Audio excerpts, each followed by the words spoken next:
लालपुर गांव में रामचंद्र नाम का एक व्यापारी रहता था। उसकी कपड़ों की दुकान थी और उसकी दुकान पर 3 नौकर थे। मोनू, तुम अपने घर गए थे ना? तुम्हारी बहन की शादी कैसी रही? बहुत अच्छे से हो गए मालिक। अगर आपने पैसों की मदद नहीं की होती तो पता नहीं क्या होता। ये तो सब ऊपर वाला करता है, मैं तो सिर्फ जरिया हूँ। रामचंद्र बहुत दयालु था और सबकी मदद किया करता था। मोनू भाई, सेठ जी कितने अच्छे हैं। मुझे भी माँ के इलाज के लिए कुछ पैसे चाहिए। मदद नहीं, बस एडवांस दिलवा दीजिए ना। अरे तुम खुद ही कह दो ना सेठ जी से, सेठ जी मना नहीं करेंगे। सबको इतनी आसानी से पैसे देते हैं? जरूर इस सेठ के पास बहुत ज्यादा पैसा है।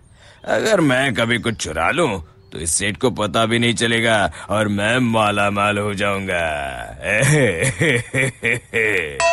एक दिन रामचंद्र जी को हाथ में चोट लग जाती है। उनका हाथ सूज जाता है तो वो अपनी हीरे की नई अंगूठी उतारकर दराज में रख देते हैं और भानु वो देख लेता है। अब तेरी किस्मत बदलने वाली है भानु बेटा। अगर ये हीरे की अंगूठी तेरे हाथ लग गई ना तो ये लहंगा चोली के चक्कर में नहीं पड़ना पड़ेगा। अपनी भी एक दुकान होगी, तू भी दिन भर सेठ की कुर्सी पर बैठा रहेगा, तेरे आगे पीछे नौकर चाकर घूमेंगे। सोचते सोचते भानु सपने देखने लगता है। उसे ये सब दिखाई देने लगता है। ओ भानु, क्या सोच रहा है? चल खाना खाने चलते हैं, सेठ जी भी आराम कर रहे हैं। तुम लोग जाओ यार, मेरा मन नहीं है। क्यों? तेरी तबीयत तो ठीक है ना? हाँ भाई, मेरी तबीयत एकदम दुरुस्त है, बस कुछ करने का मन नहीं है। चल ठीक है, हम खाना खा के आते हैं।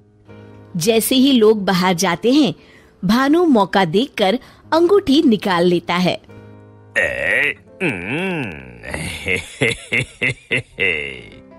शाम के समय।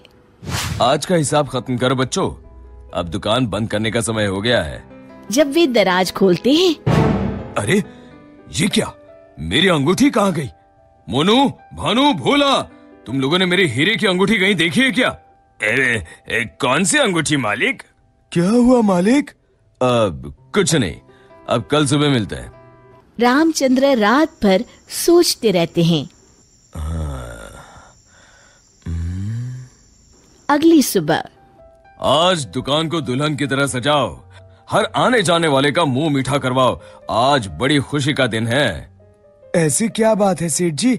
दरअसल कई सालों पहले एक दिन मुझे एक हीरे की अंगूठी मिली। मैं उसे उठा के घर ले आया। उसी रात मुझे सपने में आकर एक बाबा ने श्राप दिया कि तूने पैसों के लालच में जो अंगूठी उठाई है, अब वही तेरा नुकसान करवाएगी।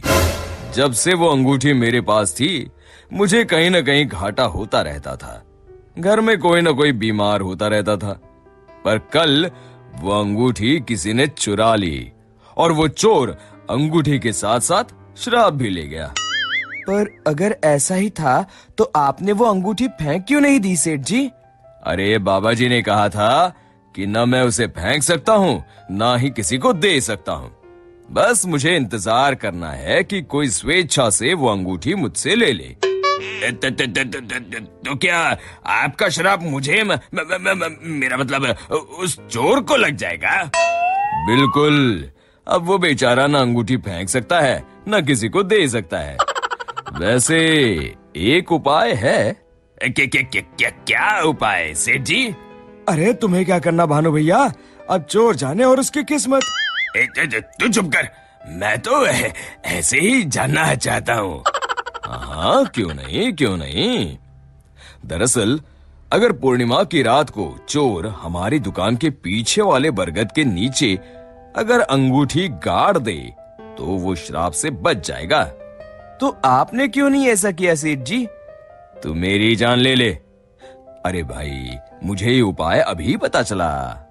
कल पूर्णिमा है, कल मैं उस अंगूठी को गाड़ने वाला ही था। लो कर लो बात, अब तो चोर गया काम से। भानु पसीना पसीना हो जाता है। रामचंद्र अगली रात बरगद के पीछे छुपकर बैठ जाते हैं। तभी उन्हें एक परछाई आती हुई दिखती है। जैसे ही वो परछाई पेड़ के नजदीक आकर गड्ढा खोदने लगती है, रामचंद्र जी सामने आ जाते हैं।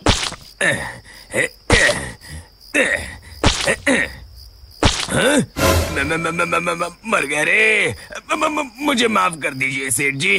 क्यों, क्या सोचने लगा भानु? माफ कीजिए, मैं हाथ जोड़ता हूँ, आपके पैर पकड़ता हूँ, मुझे माफ कर दीजिए। मुझे इस शराब से मुक्ति चाहिए। ये क्या अगड़म बगड़म बोल रहा है? शराब से मुक्ति चाहिए तो प्रायश्चित कर और कसम खा, आज के बाद कभी चोरी नहीं करूंगा। नहीं करूंगा मालिक। मुझे पुलिस को मत सौंपिएगा, चाहे नौकरी से निकाल दीजिए। मैं कल ही चुपचाप गांव छोड़ के चला जाऊंगा। मैं नया काम देख लूंगा और कभी चोरी नहीं करूंगा। वादा? वादा मालिक, वादा। अरे भाई, अगर तुम वफादारी की कसम खाओगी तो मैं तुम्हें काम छोड़कर कैसे जाने दे सकता हूँ? आप सच में महान है मालिक, आप सच में महान है। महान तो वो ऊपर वाला है। अब चलो, काम पर लग जाओ। शिक्षा: अगर किसी को अपनी गलती का एहसास हो जाए तो उसे माफ कर देना चाहिए।